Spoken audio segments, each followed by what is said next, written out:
ሰላም ሰላም ጤና ይስጥልን ውድና እየተከበራችሁ የዩቲዩብ ቤተሰቦቼ እንዴት ናችሁ? ሰላም ናችሁ ወይ? እኔ ያለው እግዚአብሔር ይመስገን ደህና ነኝ። ቤተሰብ ዛሬ የሆነ ፎቶ አይቼ ሾርት ቪዲዮ ላይ ደንግጬ ነው የመጣሁት። የእውነት አሳስረው ነው ብሩኬ እንትን በካቴና ታስሮ ፖሊስ ይዞት አንድ ልጅ እያለቀሰች ያየው ሰው ካለ እውነት አሳስረው ነው ንገሩን በማርያም። በእውነት በጣም ነው የደነገጥኩት ሳየው ማለት ነው። እንዴ ዝም ብሎ ብድግ ብሎ ሰውን ማሰርስ አለ እንዴ? እንደዚህ አይነት ህግ አለ ወይ? ልጁ እኮ ተረጋግጦ የእሱ ከሆነ እኮ ያሳድጋል እኮ። አሁን እኮ እሱ ጥርጣሬ ውስጥ ስለገባ ነው እንደውም እኮ የእውነት ከሆነ ማለት ነው ብሩክ ጋር ወንድሞቹ ጋር እንደገና ደግሞ በእኛ ጋም በቪዲዮ እየመጣልን ነው። እሷ ናት ለልጁ መድኃኒት ሰጥታው እንዲተኛ ያደረገችው ስካሩንና ንዴቱን ተጠቅማበት ማለት ነው።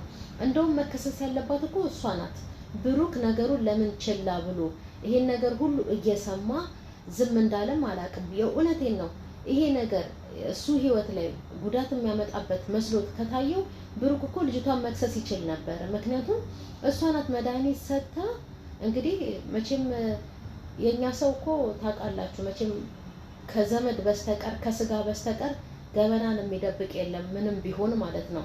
የተፈሳፈስ ለጓደኛ የትም ደርሶ እንደሚሸት ታውቃላችሁ አይደለ? እውነቴን ነው። እና ስለዚህ ይቺ ልጅ ወጥታ የተናገረችው ወይ ከዚች ከኢየሩስ የሆነ ፍንጭ ስለያዘች ነው ወይ ደግሞ እራሷ ስላየች ነው። ብሩክ ነው እንደውም እሷ መክሰስ ያለበት እንጂ ባልተጣራ ነገር እንዴት ነው ፖሊስ መጥቶ ዝም ብሎ እሺ መጥሪያ ተሰጠ ሊጠየቅ ይችላል። ተጠርቶ ሊጠየቅ ይችላል። አርጋሃል አላደረኩም ዴኔ እየጠበቅኩ ነው። ይሄ እኮ መልሱን ራሱን ይሰጣል። ግን እንዴት ነው ዝም ብሎ ሰው ከምድር ተነስቶ የሚታሰረው?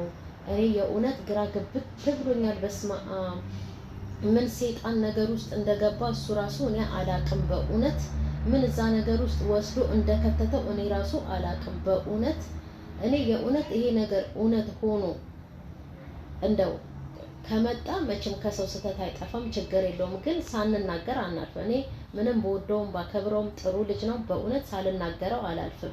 ግን አሁን ይሄ ነገር ይጣራና እንደው ለሃይሚ ሲል መድኃኔዓለም ለኛም ሲል መድኃኔዓለምን ያለማጋነን እኔ ያለውበትን ራሴ ያውቃለሁ። ስለ ሃይሚ ማለት ነው። የእውነት የእሷን ያህል ሸክሙን ባልሸከመውም በጣም ተሰምቶኛል የእውነት። እና ይሄ ነገር ተጣርቶ እውነት ከሆነ ግን ማርያምን እማመሰግነው ሰው አለ በዛ ውስጥ።